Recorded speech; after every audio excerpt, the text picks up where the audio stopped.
오늘 주제로 들어가도록 하겠습니다. 오늘은 두 사람을 다룰 텐데요. 여러분들이 많이 들어본 인물입니다. 레비나스하고 데리다. 근데 뭐 현대 사상가들, 철학자들 대부분이 그러듯이 우리가 이제 이름은 들어봤지만 사실 그 사람들의 개념을, 사상을 이렇게 제대로 정리하는 기회를 우리 한국 사람들 잘 못 가져요. 철학 전공자들도 사실 말씀을 아까도 하셨지만 자기가 이제 진짜 개인적으로 바꾸의 노력을 하지 않으면 안 될 정도로 철학사를 배울 기회가 사실 많이 없어요. 생각보다도. 그러면 다른 어떤 타 전공을 하셨다든지 다른 경험이 있으신 분들은 더더욱 힘들겠죠. 우리나라의 현실입니다. 그래서 철학사 정도는 탄탄하게 이렇게 배워 놓으면 이 개념들을 얘기하면 그대로 이게 뭘 의미하는지를 팍팍 이렇게 잡을 수가 있는데, 철학사 자체 전체 맥락을 우리가 제대로 공부를 해본 적이 없기 때문에 사실 이런 개념어들을 얘기를 해도 이게 뭐 그때 들을 때는 알겠는데 이게 어떤 것과 연관되는지 그런 맥락들을 살피기가 쉽지가 않거든요. 그래서 제가 여러분들 저도 그런 경험이 있었고, 저도 여전히 계속 공부하고 있는 사람 입장에서 팁을 하나 드리면, 공부를 할 때 이제 팁을 드리면, 여러분들이 이제 어떤 책을 하나 읽잖아요. 책을 하나 읽으면 그 책은 사실 철학책들은 다 대부분이 철학사에 대한 그 전체적인 맥락을 전제로 하고 바로 들어가죠. 바로 들어가다 보니까 나오는 개념어들이 감을 여러분들이 잡기가 힘들 수가 있습니다. 그때 이제 제가 이제 공부하는 요령인데, 일단 하나 이제 개념어가 나오면 그걸 붙잡고 뭐 다른 데 찾아보고 거기에 관련된 철학사를 읽어보고 그렇게 하는 방법도 있을 수 있습니다. 근데 이제 그걸 너무 많이 하면 오히려 헷갈립니다. 차라리 이제 레비나스 책이라고 그러면 이제 이 시간과 타자라는 책을 하나 쭉 잡고 쭉 읽는 거예요. 읽고 그 개념을 전체 사상을 다 자기가 정리는 하지 못한다 하더라도 핵심적인 주장이 있잖아요. 그 책에 핵심적인 주장들이 다 있어요. 그 주장을 읽고 나서 온라인상에서라든지 이런 데서 또는 논문을 통해서 한 번 더 읽어주면 정리가 됩니다. 그러니까 공부를 하시는 분들은 논문을 찾아서 읽으시면 제일 좋고요. 그러니까 시간과 타자에 대해서 실제로 다루고 있는 논문들이 있습니다. 그러니까 이 책 자체를. 그러면 그 논문을 찾아서 이 책을 읽고 나서 그 논문을 읽어버리면 어느 정도의 핵심을 파악을 할 수 있습니다. 그리고 나서 더 진전된 자기 관심의 공부를 하고 싶으면 또 다른 논문을 찾는다든지 아니면 관련 다른 서적들을 찾아서 읽어 들어가는 그런 방식이 좋습니다. 그리고 이제 두 번째 읽을 때는 좀 더 꼼꼼히 읽을 필요가 있는데, 그럴 때는 이제 철학사적 맥락에 따라서 이 언어가, 이 개념이 어떤 개념, 이전에 어떤 개념 또는 누구의 철학적인 개념들을 기대어서 진행시키고 있는가, 아니면 반대로 비판하고 있는가 하는 그런 관점들을 이제 보면서 이제 그 철학사에 다시 공부를 들어가는 거예요. 그러니까 철학사 자체 이제 개념으로 정리된 개념의 사전이라든지, 아니면 요즘은 이제 온라인에도 네이버가 잘 돼 있더라고요. 네이버에 보면 네이버 지식 뭡니까? 뭐더라? 네이버에 좋은 컨텐츠들이 있더라고요. 조금씩 쌓이는 문학 컨텐츠들이 쌓이는데, 그 글들도 기고하시는 분들이 좋은 분들이에요. 괜찮은 분들이에요. 이제 레비나스나 데리다에 대해서도 제가 오늘 이제 좀 많이 소개하겠지만 서동욱 선생님이라고 서강대 철학과 교수거든요. 그분이 이제 기고를 한 글인데 상당히 잘 정리한 글이 올라와 있더라고요. 그리고 예를 들면 이런 개론 서적들을 하나, 그러니까 레비나스 이제 여러 가지 철학자 이거 한번 추천하는데요. 프랑스 철학의 위대한 시절이라는 책입니다. 이게 이제 프랑스 철학자들을 개론적으로 소개하는 글인데, 전체적으로 잘 균형이 잡힌 글들이 이제 편차가 너무 심하지 않고 잘 잡혀서 그 소개를 잘 하고 있는 그 사상들에 대해서. 그 레미나스를 서동수님이 썼거든요. 근데 제가 읽은 그 어떤 걸보다도 요약 그 설명을 잘 하고 있는 전체 그 핵심적인 사항들을 레미나 사상을 뭐 제가 평가할 그건 아니지만 잘 정리하고 있는 글입니다. 몇 페이지 안 되거든요. 이런 글들을 여러분들이 찾아서 학생들은 도서관에 가서 이 부분만 딱 읽는 거죠. 읽으면 핵심적인 사상을 쭉 이렇게 파악을 할 수가 있습니다. 그렇게 이제 공부를 해 들어가는 방식이 좋지 않을까 싶습니다. 저희들이 이제 가야 할 길이 멀기 때문에 제가 바로 이제 좀 들어가면요. 오늘은 그 레비나스와 데리다의 그 타자 개념을 중심으로 제가 조금 얘기를 하고 그 타자 개념이 공동체 문제, 특히 이제 그 반대하는 공동체 문제와 어떻게 연관이 지어지는가 하는 것을 이제 결론적으로 마지막에 약간 제가 이제 정리하는 형태로 이제 마무리를 하려고 합니다.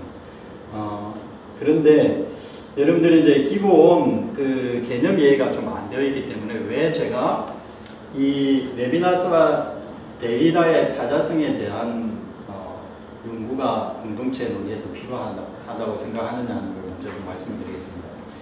이대로 안 가니까요. 제가 강의한 대로 안 하는 사람으로 좀 악명이 높아가지고 죄송합니다. 제가 그대로 해야 되는데. 하여튼 왔다 갔다 할 테니까요. 제 얘기를 잘 들으시면 이게 뭐라고 해야 되나? 그 타자 문제, 상식적으로 생각해서 공동체를 이야기하려면 사실 기본적으로 자기에 대한 이야기를 해야 되고 그걸 이제 주체라고 그러죠. 주체. 그리고 다른 사람에 대한 이야기를 해야 공동체에 대한 이야기를 할 수 있지 않겠습니까? 그러면 자기라는 것은 무엇인가? 자기성 문제, 그리고 타자성 문제, 그거죠. 객체와 주체와 객체라고 이렇게 전통적으로 철학에서는 그렇게 얘기하기도 하지만 일단은 너 이야기를 해야 사실은 공동체에 대한 이야기를 할 수 있지 않을까요? 그죠? 그 부분들은 여러분들 이해하시겠죠? 그래서 타자라는 것은 자기 아닌 타인에 대한 논의라고 볼 수 있습니다. 그런데 철학에서는 약간 좀 복잡한 게 있는 게 뭐냐면 이 타자를 어떻게 설정할 것인가 하는 거.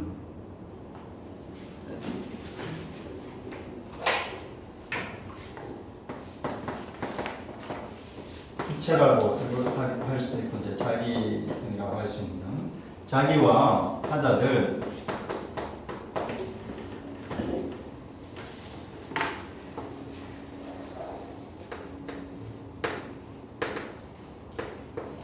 공동체로 엮으려고 하겠죠, 그죠? 자기와 타자, 그러니까 나와 다른 사람들과의 관계를 이걸 공동체로 우리가 기본적으로 생각할 수 있잖아요. 그런데 이제 문제는 이 타자가 어떤 존재이냐 하는 거예요. 여러 가지 주장이 있을 수 있습니다. 첫 번째는 자기 아닌 다른 자기 또는 자아라고 하기도 합니다. 자아가 조금 더 정확하겠네요. 자아 아닌 다른 자, 나 아닌 다른 나 이렇게 설정하는 게 첫 번째 타자에 대한 설정이고요. 그 다음 두 번째는 자아와 타자는 사실 균등한 관계가 아니다라고 생각하는 그 타자 이해가 있습니다.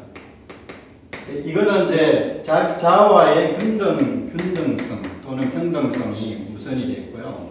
이거는 타자의 우선성이 강조가 되어 있는 거예요. 그게 역설적으로 자아와 타자를 동일 선상에 두려고 하는 이 흐름은 역설적으로 자아가 강조되는 거예요. 자아의 우선성이 강조되는 거예요.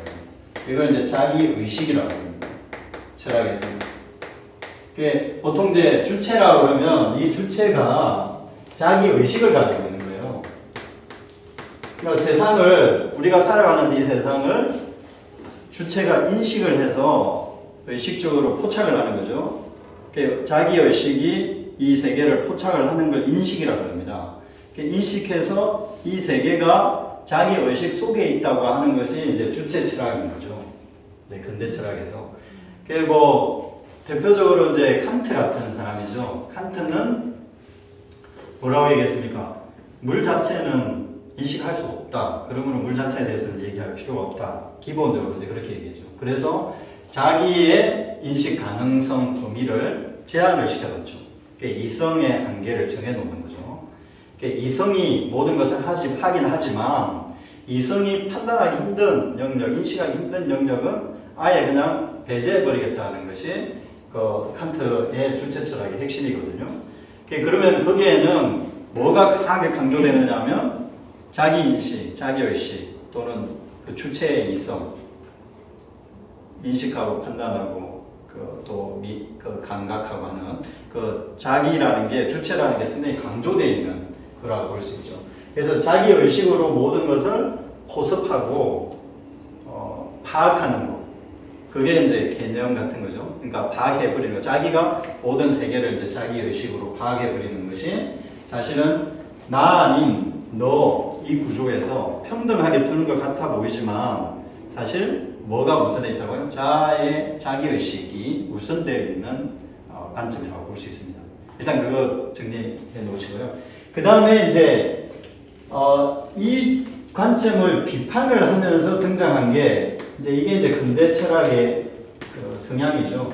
대략적인 성향이고, 이걸 비판하는 게 이제 이후에 후기근대, 포스 모던이라고 하기도 하고,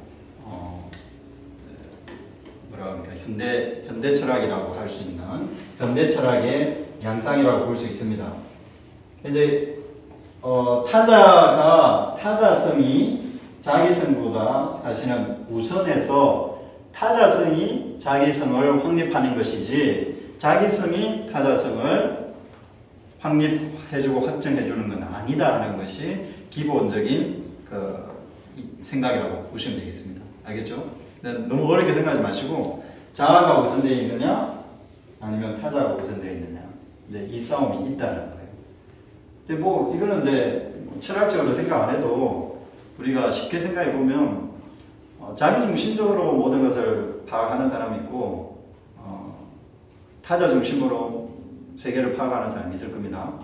이제 공동체도 마찬가지예요. 공동체를 개인의 어떤 연합체, 집합으로 볼 거냐, 아니면 나 아닌 다른 사람의 개별성을 그대로 인정하면서 이렇게 볼 거냐, 아니면 그것보다 더 뭔가 타자가 가지고 있는 어떤 그 특질, 이런 것들이 공동체를 이제 지배하고 있는, 또는 공동체에 드러나는가 하는 그런 데 관심을 가지는 부류들이 있을 수 있잖아요. 그죠? 잠깐만요. 좀 뜨거워서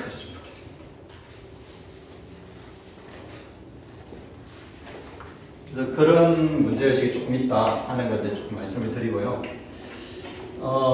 레비나스는, 그러면 레비나스의 입지는 뭔가 하는 걸 이제 말씀을 드리겠습니다. 레비나스는 기본적으로 제가 이제 조금 설명을 드리면요.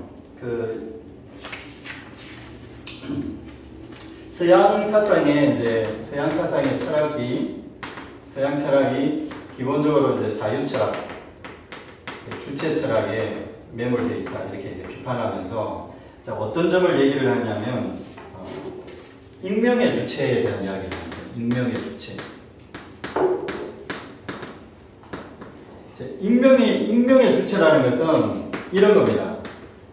그 불어로 일기야라고 하는데, 그 it is 있잖아요. it is. 독일어는 에스기프트라고 그러는데, 그 하이델가 에스기프트라고 할 때에는 그 존재를 얘기하는 겁니다. 있음 얘기하는데, 이제 뭐 어렵게 생각할 필요 없이 it is, 영어에서 it is raining이라고 해봅시다. 비가 온다는 뜻이잖아요. 그러면 이 주어는 뭔가를 담고 있습니까? 없습니까? It is raining, 날씨를 표현할 때 이 주어가 뭘 담고 있으면 I have 뭐 telephone, I have a telephone 이런 거와 다르게 거기서 I라는 것은 I have 할 때는 이 주어는 뭔가를 소유하고 있잖아요. 그죠? 소유하고 있잖아요. 포착하고 있잖아요. 그런데 이 주어는 it is 뭐 날씨를 뜻하는 raining이라고 하는 날씨를 뜻할 때 하는 이 비인칭 주어라고 그러죠. 비인칭 주어는 이게 뭔가를 소유하고 있는 게 아니라 주어가 뭔가를 소유하고 있는 게 아니라 그냥 묘사를 할 뿐이에요. 있다라는 것 자체를. 그런데 이제 이 있다라는 것을 묘사하는 것도 보통 전통적인 존재 개념하고는 달라요. 하이데거에게서 존재는 이 세계가 있음, 세계성 같은 존재는 사실 존재자 안에 존재가 발현되게 되어 있어요. 무슨 말이냐면 이제 철학적인 거라서 여러분들 조금 이제 머리가 좀 무거워지시려고 그러죠. 예를 들면 이 책이라고 할 때 책은 존재자예요. 존재자예요. 뭔가 사물이니까 이 사물에 책의 존재성이 발현됩니다. 그러니까 책이 있어야 사실은 책의 존재성이 있을 수 있는 거예요. 그 말은 하이데거에 의하면 현 존재라는 존재가 사실은 인간 같은 현 존재가 존재를 가장 더 잘 발현하는 그런 존재다 해서 이제 현 존재다 이런 설명을 하거든요. 이제 그런 의미에서 이 존재라는 것은 사실 일종의 이제 배경과 같은 거예요. 배경, 배후 또는 뭔가 초월적인, 물론 하이데거에서는 초월성이 없긴 하지만 전통적으로는 플라톤의 이데아라든지 이런 것들 초월적인 거죠. 배경을 가지고 있으면서도 존재자의 모든 의미를 부여하는 뭔가 백그라운드가 되는 거죠. 그래서 그 존재가 있어야만 사실 존재자가 존재하는 거고, 하이데거가 말하는 존재자 안에 존재가 있다라는 존재자가 존재를 드러낸다 이 말도 결국은 뭐예요? 이 존재가 그만큼 중요하다는 거거든요. 배후에 있는 존재가, 보이지 않는 비가시적인 존재가 연결되어 있다는 거예요. 세계 우주는, 세계가 이 존재에 의해서 다 개별적인 사물로 있는 것 같아 보이지만 연결되어 있다는 거예요. 이제 그런 게 이제 그 세계성이거든요. 세계성. 하이데거 같은 데는. 그러므로 이 존재의 비단에 있지 않은 게 없어요. 비단에 드러나지 않는 게 없어요. 숨을 수가 없어요. 존재의 비단에서. 다 의미 부여를 하는 거죠. 플라톤의 이데아도 의미 부여를, 사물을 다 의미 부여를 해요. 그래서 뭔가 지향을 하게 하죠.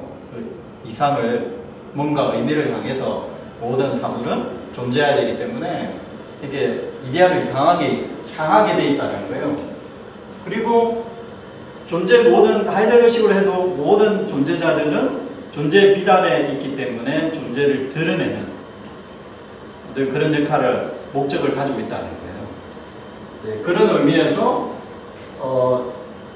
이 존재는 익명적이지 않죠. 또는 존재 안에 있는 존재자는, 존재를 담고 있는 존재자는 익명적일 수가 없죠. 항상 계시되고 은폐된 것을 드러내고 이렇게 해야 돼요. 그래서 진리가 출현을 해야 돼요. 항상.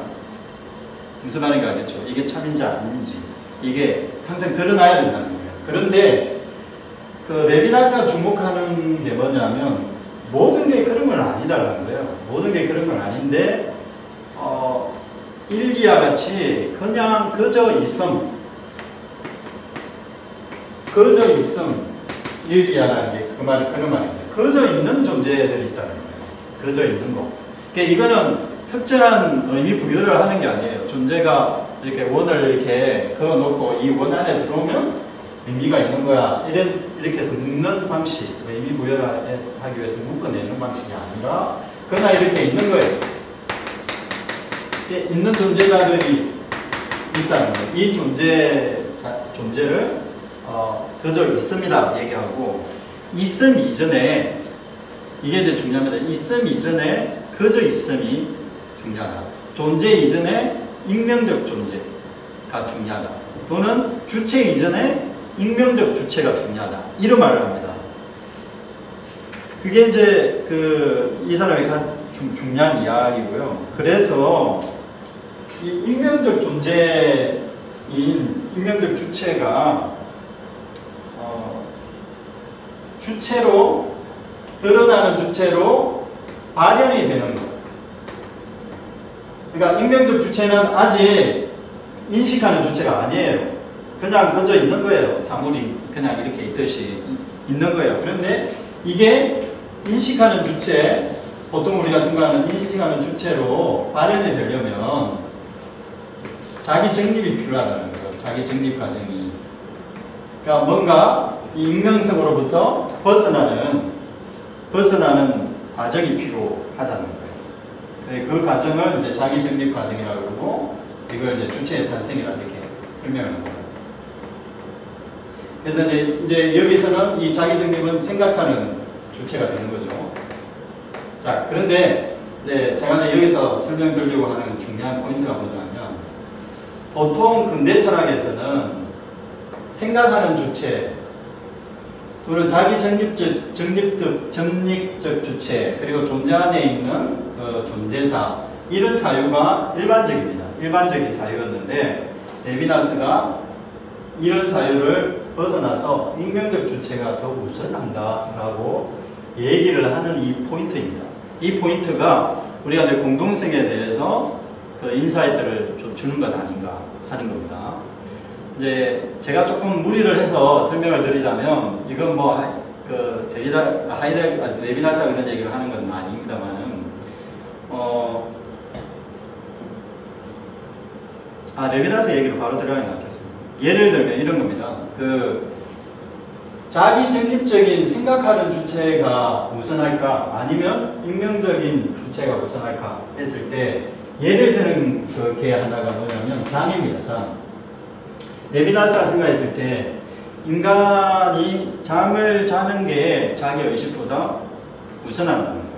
그러니까 잠자는 인간 주체가 생각하는 주체보다 우선한다, 이렇게 말합니다. 왜 그러냐면, 뭐 이거는 어려운 얘기가 아니고요.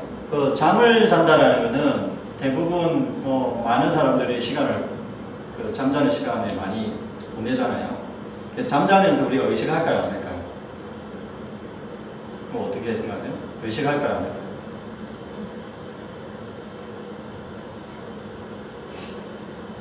잠자는 게 우선일까요? 깨어있는 게 우선일까요?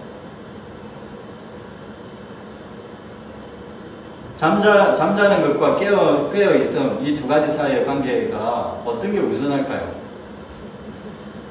그게 이제 레비나스가 이제 일상의 이야기를 가지고 철학을 하는 방식인데 이런 거예요. 이제 제가 하는 얘기가 아니고 레비나스가 그런 말을 하는 거예요. 깨어있다라는 것은 깨어난다라는 걸 전제로 하는 거잖아요. 깨어난다라는 거. 그러면 깨어나기 전에 그럼 우리가 어떤 상태에 있다는 거지? 그 사태에 대해서 설명을 해야 되는 거예요. 그러니까 우리는 항상 이제 깨어있음이 항상 자기 의식적인 그 의식을 추동을 해서 주체가 어떤 개념을 중심으로 해서 이성을 돌려가지고 또는 뭐 자기 사유를 돌려서 뭔가 사회에 포착되는 어떤 그 존재자들이 어디 있다, 이런 식으로만 항상 철학들이 얘기해 왔는데, 자기가 봤을 때는 그런 어떤 개념적 이성보다, 개념을 정립하는 이성보다 훨씬 더 우선하는 존재가 있는데, 그게 뭐냐면 잠과 같은 깨어있지 않음, 프로이트로 치면 이제 무의식이라고 할 수도 있겠죠. 그러니까 깨어있지 않은 그 사태가 더 우선하는 거 아닌가. 이게 적어도 잠이라는 거는 깨어있음 또는 깨어있기 전에 깨어나는 순간, 이것을 전제로 할 수밖에 없는 거예요.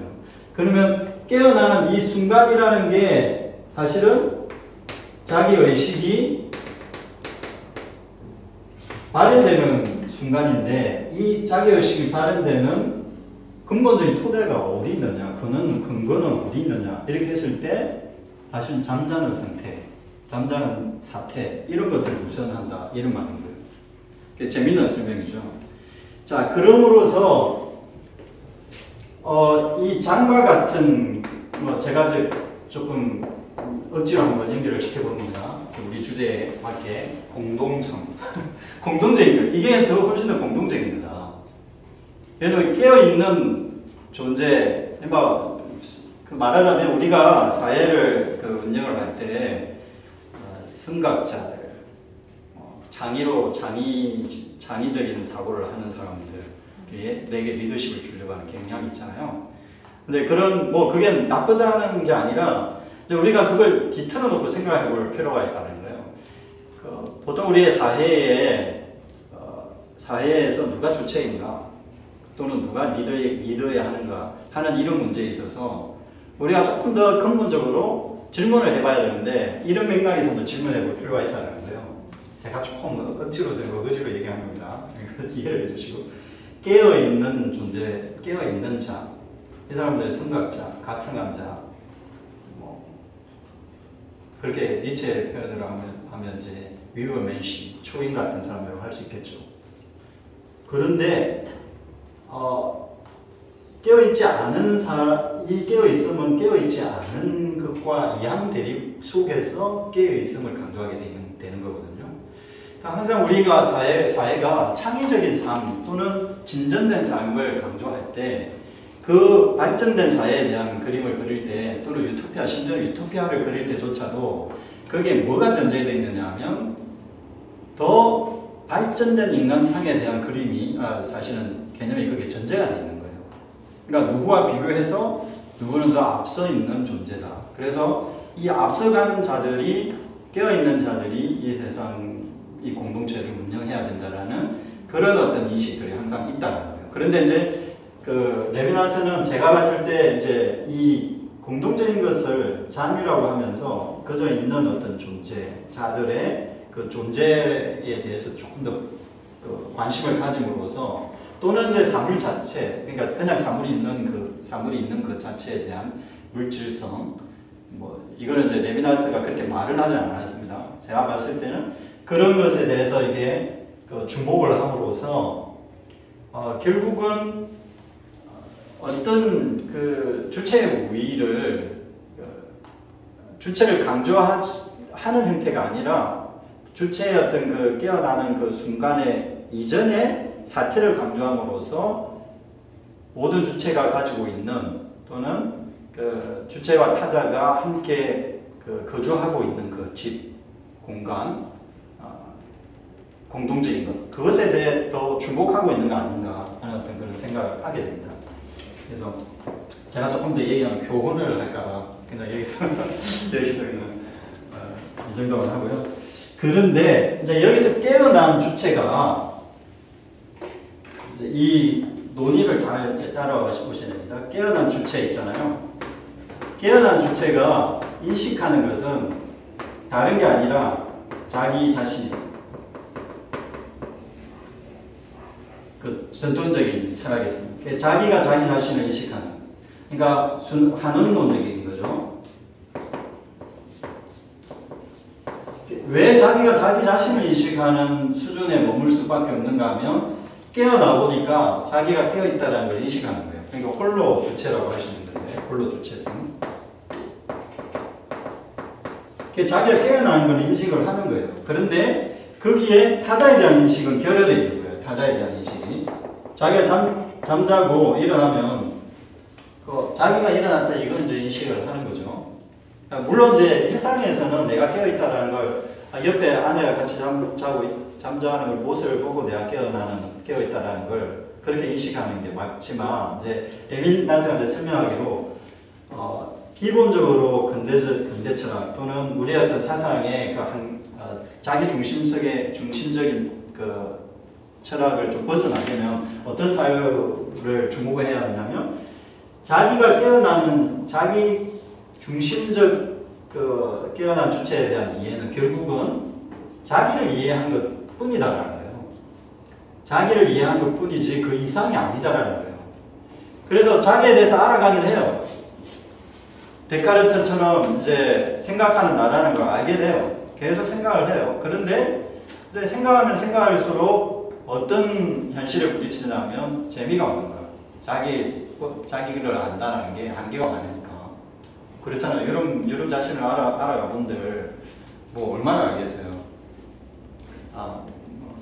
내 안에 내가 너무 많나요? 뭐 그렇기도 하지만 자기에 대해서 자기 혼자서 이렇게 생각을 하면 뭐 심심할 거 아니에요. 너무 근태롭고 그죠? 그래서 근태에 빠진다. 그렇게 얘기합니다. 근태에 빠지는데 그래서 자기에게만 주목하게 되면 근태에 빠진다는 거예요. 자기 중심적이게 되면. 그래서 이제 공동체를 불가능해지게 하는 그 핵심이 이제 자기 중심성이잖아요. 항상. 그래서 이 자기 중심성은 결국은 근태로움을 빠지게 되는데 그럼으로써 이것을 이제 근태에서 도피하는 것. 도피하는 이 과정이야말로 그 타자를 만나는 지점이다. 이렇게 얘기해요. 타자성을 인식하는. 그래서 근태에서 빠져서 도피하는, 도망가는 것, 탈출하는 것. 탈출에 대하여라는 책도 있죠. 그 탈출하는 이 지점이야말로, 도피하는 지점이야말로 타자를 만날 수 있는 것이다. 그래서 자기로부터의 도피인 거죠, 일종의. 자기부터로 도피해서 어디로? 타자에게로 이제 가는 거죠. 단순하게 좀 말씀을 드리면요. 그런데 이제 이 타자가 어떤 타자냐 하는 것을 이제 설명을 드리려고 하는 겁니다. 이제 일단은 자기로부터 타자에게 주목하고 타자로부터 가야 되는데 이 타자가 나와 똑같은 타자라고 그런다면 결국은 영원히 그 순환론에 빠지고 말 겁니다. 그죠? 결국 의미를, 어떤 의미를 찾으러 갔다고 했는데, 결국은 자기에게로 돌아오면, 쉽게 말하자면, 이제 그런,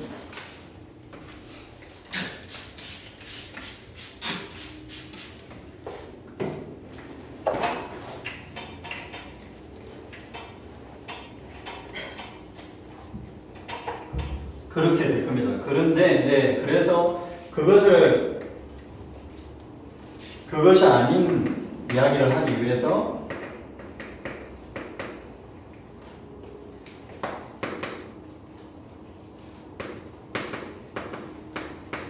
무한한 미래로 벗어난다. 이런 얘기를 합니다. 그러니까 무한한 미래라는 말이 이제 나오는 거예요. 무한한 미래라는 것은 앞으로 올 이야기입니다. 앞으로 올 이야기. 그러니까 그 레비나스에게서도 마찬가지고 나중에 이제 데리다 얘기를 할 텐데 데리다에게서도 중요한 게 뭐냐면 도착하는 이라는 그 아리빵이라는 그 단어가 중요합니다. 그러니까 도착하는 이라고 그러는데요. 도착하는 이는 이미 도착하지 않은 사람이에요. 그러나 도착한 사람이기도 해요.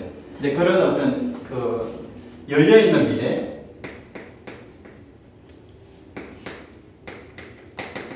어디에서? 지금 여기서 열려있는 개방된 미래를 무한한 미래라고 합니다. 이 무한한 미래가 현재로 들어와야 타자성이 출현하는 순간이 생깁니다. 이제 이게 네비나스의 거죠. 그러니까 잠에서 깨어나서 자기한테 주목을 했는데 자기에게 주목을 하다 보니까 재미가 없는 거예요. 그래서 그걸 도피를 하려고 했고 그 도피하는 그 순간 타자가 무한히 밀려와서 미래가 열리는 거예요. 지금 여기서 미래가 열리는 거예요. 그런 관점. 그래서 이제 이 관점에 의해서 결국은 무한한 타자라는 이야기가 나오는 거예요. 무한한 타자성이라는, 이 무한성이라는 이야기가 나오는데요. 이 레비나스의 책 중에 전체성과 무한이라는 책이 있어요. 전체성과 무한. 왜 이제 이 책을 쓰게 되느냐면, 여러분 잘 아시는 대로 레비나스는 유대인이잖아요. 유대인으로서 2차 세계대전을 겪었어요. 2차 세대, 아우슈비츠, 홀로코스트를 경험하면서 이 사람이 이제 평생 독일 안 갔다 그러잖아요. 2차 대전 이후에. 독일을 안 갔다고 그러는데 이제 그만큼 이 전체적인 이데올로기가 공동체 전체적인 이데올로기가 얼마나 폭력적일 수 있는지 그것에 이제 주목을 했던 사람이죠. 그래서 이 폭력성을 전체성이 하나로 묶으려고 하는 집단성, 집단적 공동체성이죠. 집단성이라고 하기도 할 수 있겠고, 전체성이라고 할 수도 있겠고, 전체주의라고 할 수도 있겠고, 뭐 여러 표현이 뭐 제국주의적, 뭐 전체, 전제주의 이렇게 표현을 많이 했어요. 다 똑같은 말이에요. 전체성을 가지고 있는 공동체성에 대해서 자기가 비판적인 거예요. 비판적이어야 타자가 들었을 여지가 있는데 이 타자가 전체성을 붕괴시키고 파괴할 수 있는 그 아이디어가 뭐냐면 무한인 거예요. 무한이라는 것은 제한되어 있지 않다는 뜻이거든요. 인피니티라고. 그러니까 제한되어 있지 않다는 뜻이잖아요. 한정적이지 않다 이런 뜻이거든요. 그러니까 타자가 무한히 이제 밀려오는 어떤 그런 측면을 이제 이야기를 합니다. 그 전체성과 조금 대별되는 무한에 대해서 조금 제가 설명을 드리기 위해서 이 이야기를 좀 더 해볼게요. 뭐냐면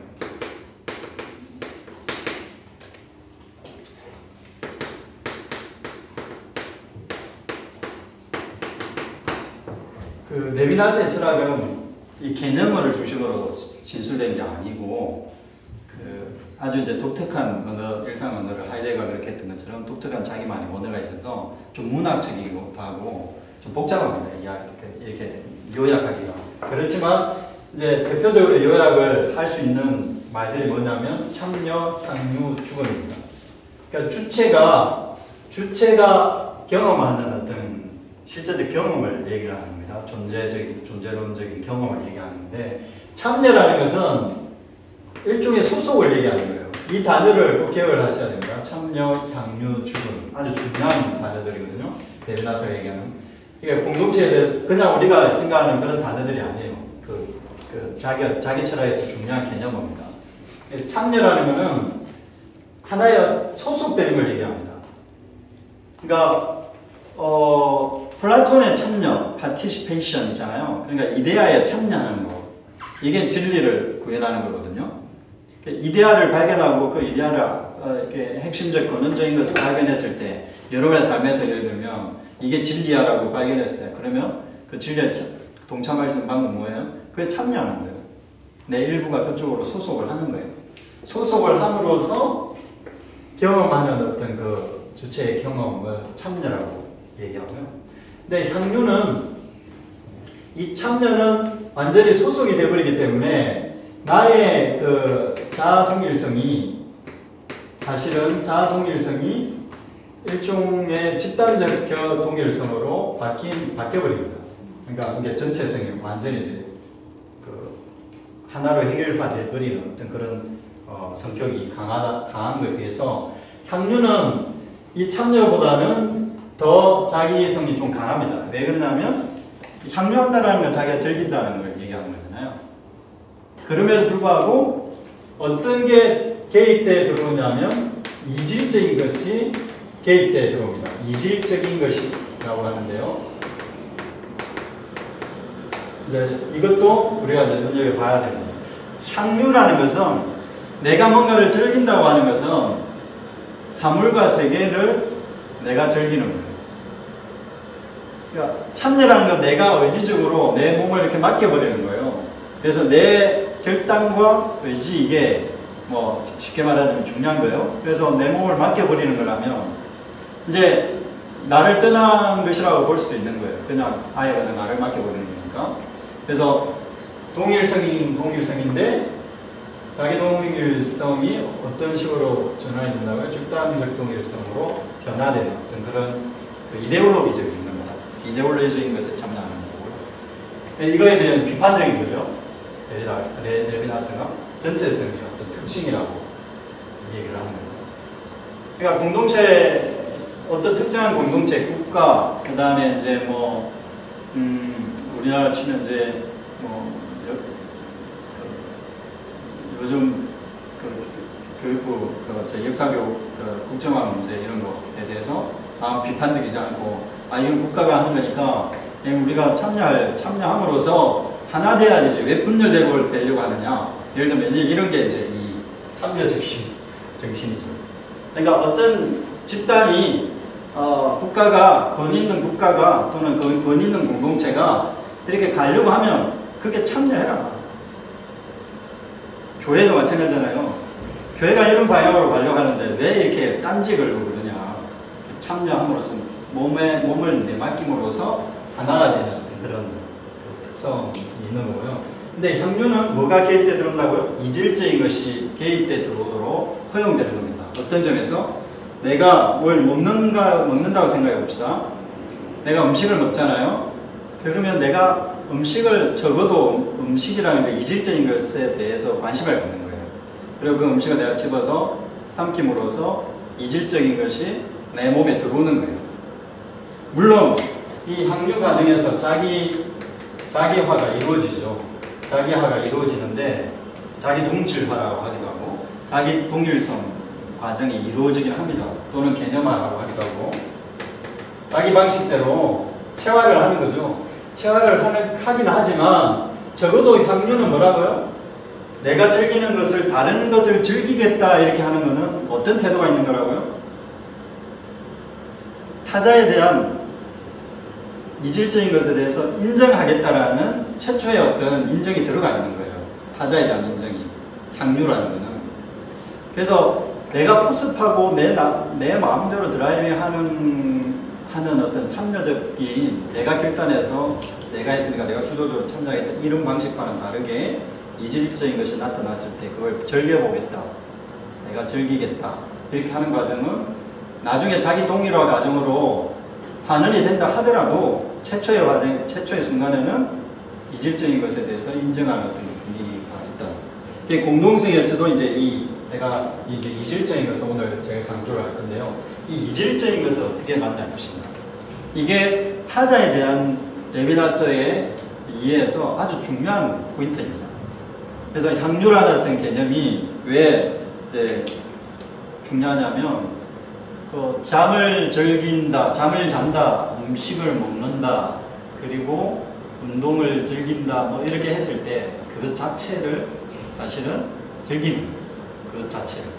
그게 뭐 다른 의미 부여를 딱히 하려고 하는 게 아니라 그것 자체를 즐기는 어떤 거 있잖아요. 사물 자체를 즐긴다라는 그게 어떤 의미가 있기 때문에 즐기는 게 아니라 그것 자체를 즐긴다라는 그런 태도가 들어가 있는 거예요. 약간 제가 교훈적으로 말씀드려보면 이렇게 가면 안 되는데 저랑 기독교로 해서는 항상 그렇게 되더라고요.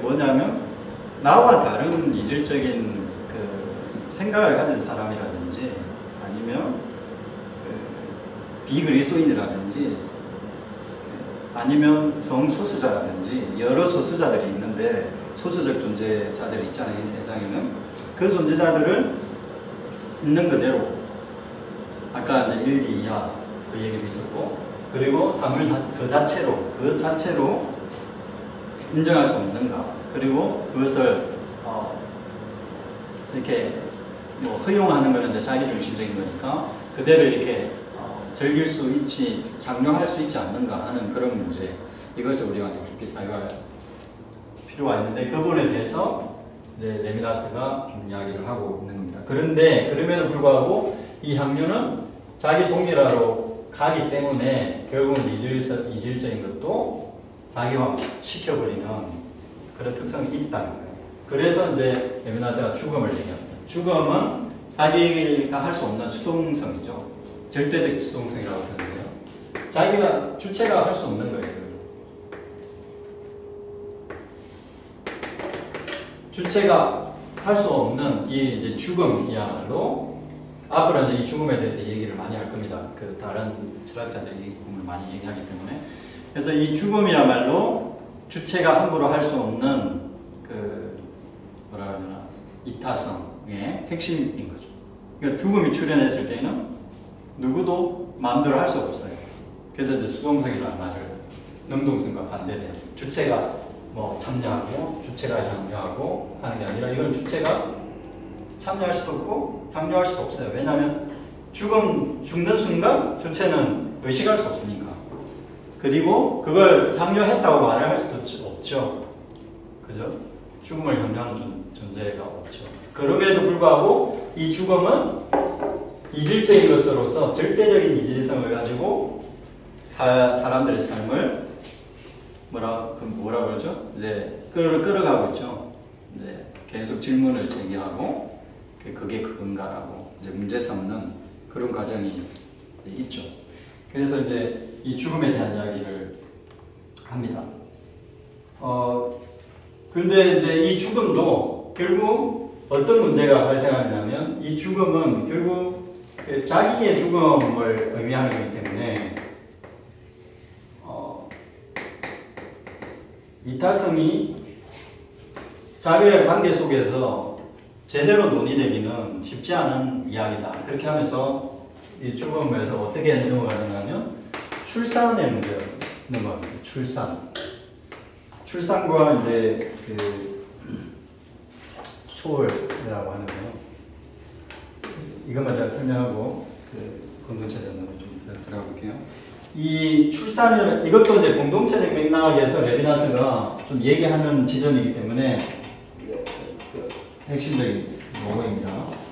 그 출산은 아이를 낳는 거잖아요. 아이를 낳으려면 자기가 적극적으로 참여해야 됩니까? 참여하지 말아야 됩니까? 자기가 참여합니까? 안 합니까? 자기가 적극적으로 참여하죠. 성행위를 통해서 적극적으로 참여하죠. 그래서 자기의 적극성, 자기 주체도 부정하지 않아요. 그죠? 부정하지 않고 긍정합니다. 출산이라는 것은.